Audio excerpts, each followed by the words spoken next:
बेटियां बिक जाए पचे धर्म क्या क्या नो धर्म साहब, किस बात को धर्म कहते हो आप? अब जो नहीं जानते अभी से मेरा चैनल है उसके ऊपर ओके करो, सब्सक्राइब करो और मेरे से जुड़े रहो। बहुत सारी बातें ऐसी बताई है मैंने जो आप कल्पना। पधारे हुए सभी संत महात्माओं की राधे राधे।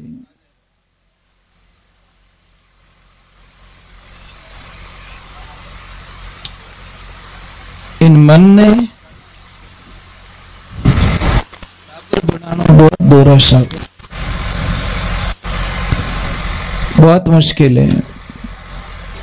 4 युग की वाणी रूपादे जी प्रार्थना करी कि भगवान प्रहलाद जी रे टाइम में आप पधारिया, राजा हरिश्चंद्र टाइम में भी आप पधारिया, पांडवों रे टाइम में भी आप पधारिया, और कलयुग रे माने आप राजा बलि रे अटे भी पधारिया। तो हे भगवान आज अटे भी आप रे नाम रो जमो राख्योड़ो आपने अटे पधारना पड़ी। जब भी आप पूजा पाठ करो कुछ मांगिए मत, सिर्फ परमात्मा चाहिए। आप लोग यहाँ बैठे, बहुत सारे लोग बैठे, बहुत अच्छी बात है। माता जी की बेल भी आई हैं, कल गुरुदेव भी पधारे, दीवान साहब भी पधारेंगे, बहुत अच्छा लगेगा।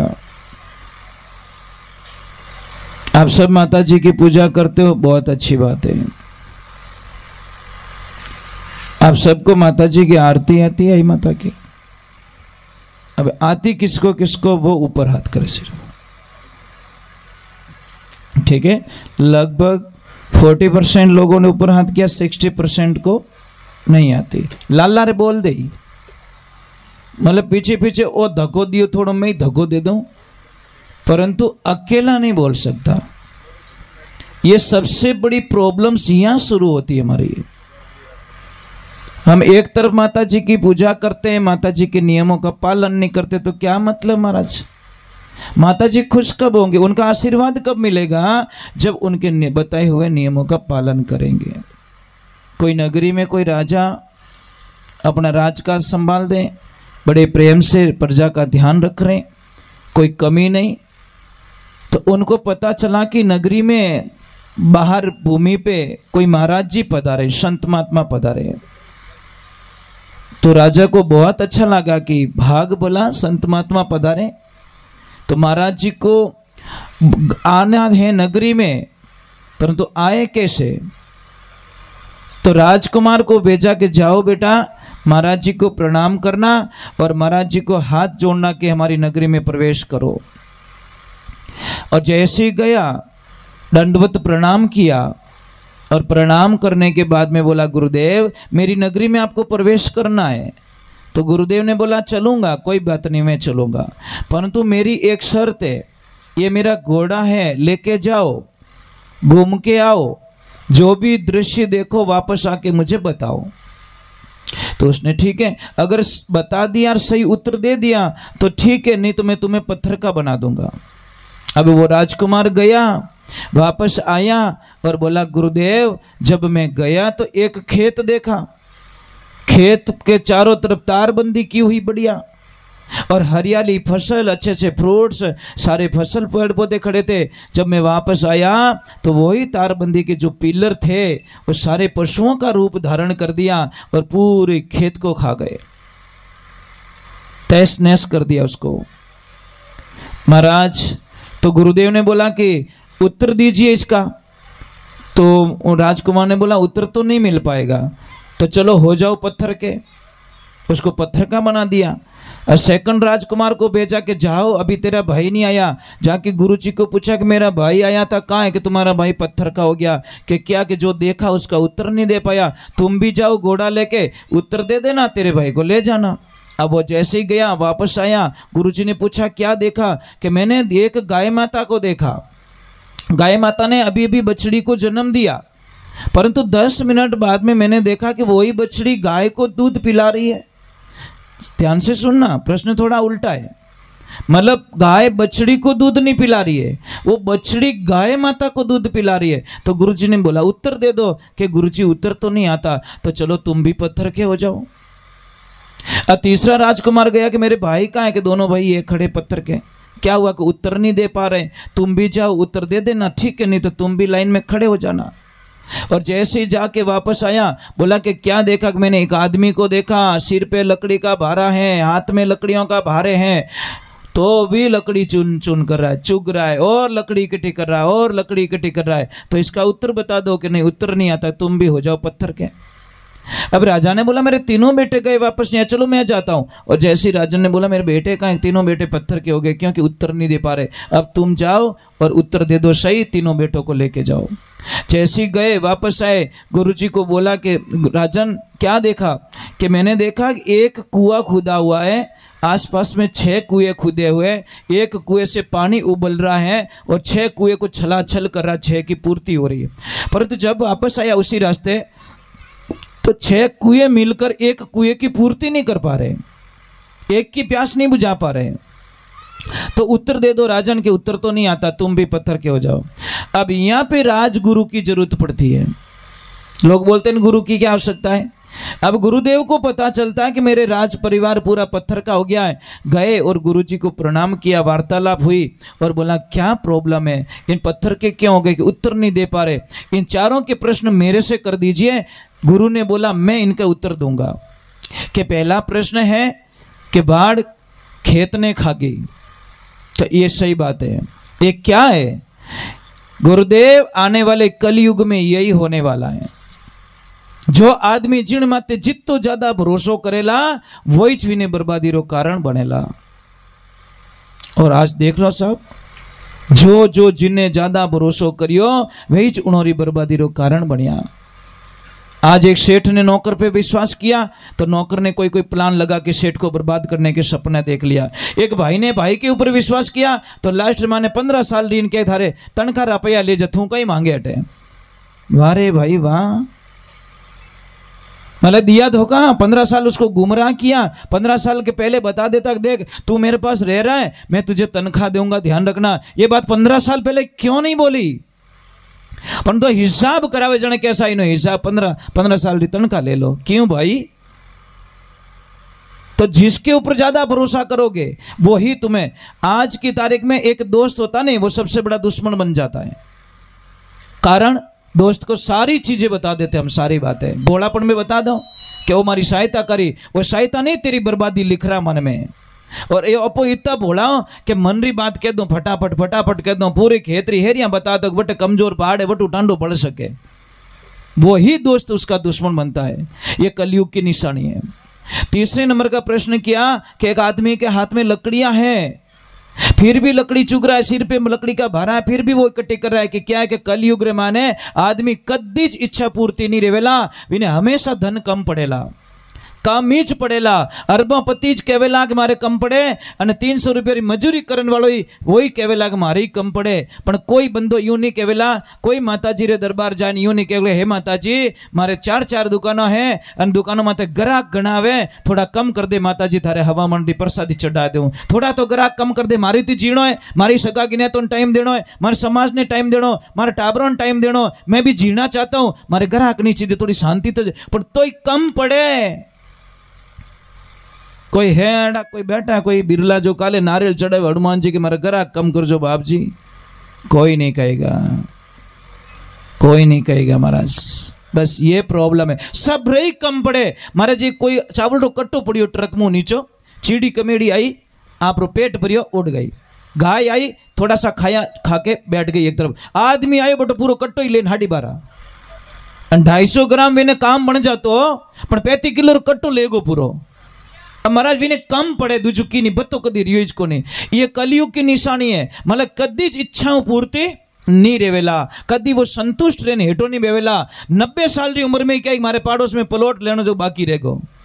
अरे भला आदमियों, हमें तो हुई जा मसणों में जाने तैयारी हुई, राम जी रो नाम लेवनो मौको मिले रियो बट नहीं लेवो। और चौथे नंबर की बात है, एक कुओं खुदियोड़ो 6 कुओं की पूर्ति करे, पर 6 कुआ मेल और 1 कुआ की प्यास नहीं बुझा सके। आ कलयुग री निशानी है महाराज। कलयुग रे माने ओइस रेवेला, ओइस रेवेला कलयुग रे माने के कलयुग में एक बाप रे 6 बेटा रेवेला, तो भी पितारी ताकत है, 6 ने मोटा कर दी, 6 ने पढ़ा दी, 6 ने पढ़ाई दी, पर 6 बेटों री औकात नहीं है जो बाप ने टेम माते रोटी रो टुकड़ो दे सके। ये कलयुग का बहुत कड़वा सत्य है। आप कितो ही कुछ कर जो, कितो ही कुछ कर जो, कितो ही कुछ कर जो, आप रो मोचो तो बारे ही ढलेला। और कहीं के बा आ लकड़ी थो कुत्ता रो ध्यान रखो, कुत्तो थोरो ध्यान रखे, तुझे मोर कने कोई ज्यादा औकात नहीं है। महाराज एक कड़वा सत्य है। हम एक तरफ माता पिता को भगवान बताते साहब, तो हमारे माता पिता वृद्धाश्रम कैसे पहुंच गए साहब? वृद्धाश्रम बनाने की जरूरत कहां पड़ गई? क्यों वृद्धाश्रम बनाते हो? क्यों वहां पहुंच जाते हैं माता पिता? कारण क्या है? क्योंकि खाली फॉर्मेलिटी के तौर पे हम माता पिता को भगवान मानते हैं, बूढ़े होते ही उनको बोझ मानने लग जाते हैं। पर माँ बाप ने औलाद को कभी बोझ नहीं माना साहब, औलाद ने माँ बाप को बोझ मान लिया।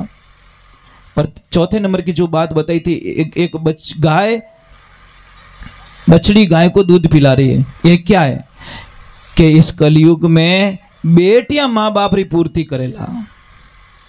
80% बेटियां माँ बाप री पूर्ति करेला, माँ बाप ने पालेला। बेटों री तो औकात खत्म रह जाला, पण बेटियों माँ बाप रे प्रति जितो प्रेम राखेला वो बेटों नहीं रेवेला। और इनवासी के पांडवों कल जुगावे बड़ो भारी कह गया कृष्ण मुरारी रे पांडवों कल जुगावे बड़ो भारी। कलजुग कठिन पापरो पेरो नेम छुड़ेला नर नारी, कन्या रो दहेज लेवेला चौगणो डूब मरेला बेचारी पांडवों कल जुग आवेला बड़ो भारी। हे पांडवों कलयुग रे माने जाजम रे माते बेटियां बिकेला।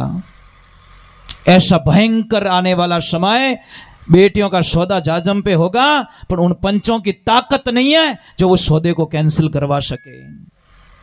ऐसे पंच नहीं मिलेंगे जो उन जाजम माते बैठन के दे भाई अट बेटी बिके, हम यहाँ बैठने वाले नहीं है। 12 मुँह 10 लाए अन होदो पक्को करा दी। अबे पंच धरती माते बोझ जीवड़ा, वे एड़ा पंचोरो मुंडो देखियोड़ी खोटो जो उन्होंने आख्या ने हमी बेटियां बिक जावे और वे साक्षी बने, उन्होंने भगवान कद माफ करे। अरे उन्होंने मतलब कहीं रहे 10 पंच हेता बेटी रे बापो 1-1 लाख रुपयो ले अन विने मुंडो भर दे तक ले, ए थारे पैया 10 लाख सीजे, पण मोआ जाजम माते बैठा जिते बेटी नहीं बिक सके। ये पंच की पहली प्रतिज्ञा होनी चाहिए महाराज। पण रातों रात बिके, 2 भाई लड़ीज गया रातों रात, एक ने कह तू है टोरी जे थोड़े कीड़ा पड़े, थोड़े लड़ाउन आया भेड़ा बेवन आया था, कहनो फैसलो करो थे, किस बात का फैसला कर रहे हैं? तो एक बात का ध्यान रखना, मैं आपसे वंदन करता हूं कि शास्त्र कहता है अगर सच में माता जी की पूजा करते हो, सच में मां को मानते हो, तो जिंदगी में प्राण त्याग देना, पर बेटी कभी मत बेचना महाराज। अगर जहां बेटियां बिक जाती है, चाहे यज्ञ करो, हवन करो, तीर्थ करो, धाम करो, पूजा करो, पाठ करो, उस घर से कोई लेन देना नहीं, क्योंकि उस घर का देवता देवी देवता कभी भी उस भोजन का, और पितर रूठ जाते महाराज। पितर ऋण से वो इतना बोझ में चला जाता है कि उसकी 7 पीढ़ी तक उसमें प्रॉब्लम ही प्रॉब्लम आती है, क्योंकि पितर कभी नहीं चाहते कि उनके परिवार में से कोई बेटी बिके। पर क्या करे, धड़ल्ले से बिक रही है महाराज। खाटा कितनी भूख लगी राम जाने, राम जाने। बेटियां बिक जाए पचे धर्म क्या गया नो धर्म साहब, किस बात को धर्म कहते हो आप? अरे जिन्हें बेटियां नहीं रेवती महाराज, धर्म री बेटी बनाए आंगणा में फेरा देवे, देवे कि नहीं देवे जिन्हें बेटी नहीं है? थोड़ा क्षमा करना, क्योंकि मेरा काम है सच बताना। जिएंगे तब तक सच बोल के जाएंगे साहब, झूठ बिल्कुल पसंद है नहीं। जिएंगे डंके की चोट पे जिएंगे, पर जहां बेटियां बिक जाती बात खत्म हो जाती है साहब। चाहे वो यज्ञ करे, जप करे, तप करे, हवन करे, गंगा में स्नान करे, कोई फायदा नहीं है। चलो एक बार जय बोल देते हैं, बोलिए श्री भगवान की। ये बेटियां बेचे जो मोर को कभी भजन नहीं करावे, बुलावे तो ही मना कर, अरे महाराज सोन महाराज नहीं बुलाना, होदो कैंसिल रह जाए, कटी लॉस करावे, घाटो करावे, है कहना महाराज महाराज साहब धापोला नहीं, आप नीतियों धापोला बस सिद्ध हिसाब। आप मन साफ रखो, माँ लक्ष्मी आप जन्म रहे जने कहीं कहो मारे घर में लक्ष्मी आई है। ईमानदारी कहो, कहो कि नहीं कहो? बच्ची रा जन्म माते कहो कि नहीं कहो? बेटा रा जन्म माते कदी बोलियो लक्ष्मो आयो? बोलिया कदी नहीं, लक्ष्मी आई। और 19 लक्ष्मी ने बेच दो तो खत्म हो जाए मेरा, कुछ नहीं बचता हमारे पास। चलो एक बार जय बोलते हैं, एक तो खड़े खड़े पानी मत पिया करो, उबा उबा पानी पीवे नहीं, जिंदगी भर गोडा दुखेला थोड़ा। और जिनके भी घुटनों में दर्द है, आप कहीं पे इलाज ले रहे हो, कोई बात नहीं, मैं मना नहीं करूंगा, पर रोज इतना सा चूना, ये जो खाने वाला चूना था ना, तम्बाकू के साथ में खाते हैं, तम्बाकू के साथ में चाहे 10 किलो खा लेना, उससे कोई मतलब नहीं है, परंतु पानी के साथ में पीना स्टार्ट करो, आपके घुटनों का दर्द ठीक हो जाएगा। आप कल्पना भी नहीं कर सकते। ट्यूब ले आओ, एक ट्यूब कम से कम 15-20 दिन चलेगी, और मुझे लग रहा है तीसरी ट्यूब में तो आपका गोडा दुखना ही बंद हो जाएगी। एक ध्यान रखें, परंतु खावे को नहीं महाराज, ये चीज है। चूना तो बहुत अच्छी चीज है, ऑपरेशन मत करवाना। कोई कहे डॉक्टर साहब के थोड़े ढाकणियों घसीज गई है कि मरछो घसीजी, समझ में आई ना साहब। जब कुदरत से ठीक हो रहे हो तो आप क्यों ऑपरेशन करवा रहे हो? आपको कमजोर बना दिया जाएगा, आप अपाहिज हो जाओगे। इसीलिए कोशिश करो, जब तक आयुर्वेदिक साथ दे रहा तब तक कोशिश कर लो, लास्ट में देखा जाएगा। चलो एक बार जय बोलते हैं, बोलिए श्री भगवान की। चलो गुरु महाराज बता रहे, शिष्य बड़े भावरे शास्त्री माने गुरु महाराज ने प्रार्थना करे कि हे गुरुदेव